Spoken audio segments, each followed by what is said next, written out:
everybody, and welcome to Violin with Ashley. My name's Ashley. Today's the very first lesson, and so we're just going to start from the very basics.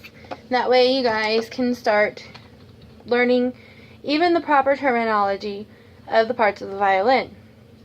So, first, we're going to start with this beautiful piece right here. It is called the scroll. Now, a lot of kids, they just can't really pronounce things quite right, and that's fine. And I've heard some of them call it the squirrel. So either way, whichever one you prefer, just the proper terminology is scroll. Then here you have the pegs. The pegs are what you use to tune the main part of your strings. If you've got a lot of tuning that needs to be done, then that's what you need to use. Then this is the box. The box holds the parts of the pegs as well as the string that goes into the peg. Then, I don't know if you can see it, but right there, that is called the nut. And then this black part here is called the fingerboard. Then you turn around, and this is called the neck of the violin. And yes, as you may have guessed, these are called the shoulders. Now, then you move a little bit further down and a little bit further in. I don't know if you can see those. There's some black lines right along there. And those black lines also have a name. The name is purfling. Can you say that?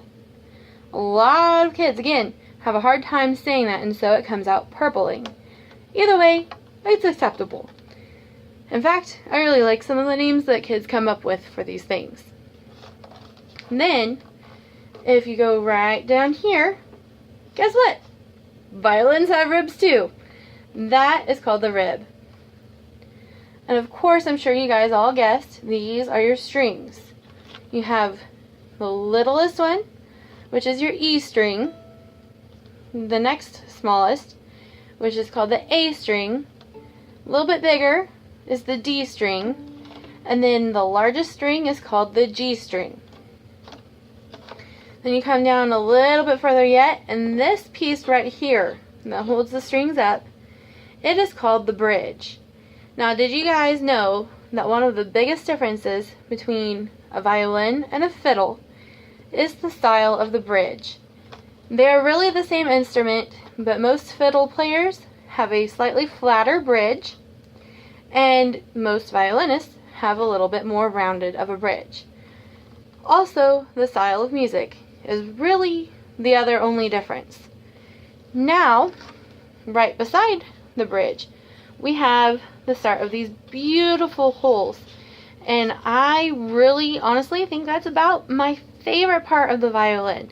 Just because of the look of it, it's very distinguishing. These holes, like the shape of them, they're like the shape of an F. They're called F holes.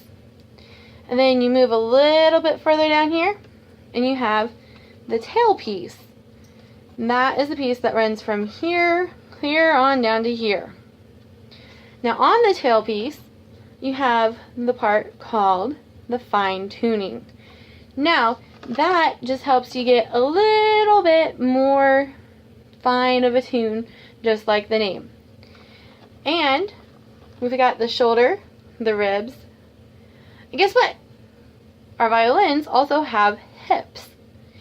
Now, once you move a little bit more beyond the hips, there's the chin rest. The chin rest is a very important part, and sometimes you may not feel very comfortable with the chin rest you have, and so you may need to buy a separate chin rest. You can sometimes order it on Amazon or eBay, but most of the time it's best to get it from a music store. There are a lot of great music stores out there, and they can put those chin rests on for you. Then right here, this little piece is called the button. And then we have the back. So, our violin has a lot of the same kind of parts that we do. I think that's pretty cool. So now, and then, if you look right inside those F holes, you'll see a peg, and that is called the sound peg. And that is what helps keep the sound vibrating through and gives us the beautiful sound that we want. Now, another very important thing to have is a shoulder rest. Some people, mostly when they're younger, use a sponge for a shoulder rest, and it's a special sponge that you would actually get that is all hollowed out and everything in just the right spots that you would attach to your violin using rubber bands. Those rubber bands hold the sponge on, of course, and that is mostly just because kids, they're going to outgrow their violins. Unless, they're like me. I started when I was 14, and so I already needed a full-size violin. I probably would have needed one sooner, a little bit sooner too, because, well, I reached my full height pretty early. Anyway, this here is the type of shoulder rest I prefer to use. And the reasoning for that is because it's adjustable. I can adjust it to my neck height. I have a very short neck, and so if I don't get one that's adjustable, it tends to be very uncomfortable for me to play. This one is a Viva brand, and of course, like I said, it is for a full-size violin. Now, in order to attach your shoulder rest to your violin, you want to make sure that it looks just like this. You put the part that is hollowed and curved up a little bit on the left hand side of your violin, just like so. And that's how you want it to look. Then you take this part and you attach that to the other side of your violin. So when it's all put on, it should look just like this. And you should be able to put it on your shoulder and be comfortable, just like so. Also, this will be one of our exercises. When you're holding your violin, you want to make sure that you're always, always, always holding it with your chin and not your hand.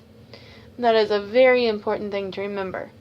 Now, if you guys put your violin up on your shoulder just like this, and you start talking, a lot of times you'll hear vibrations. That's because of that sound bar. It's picking up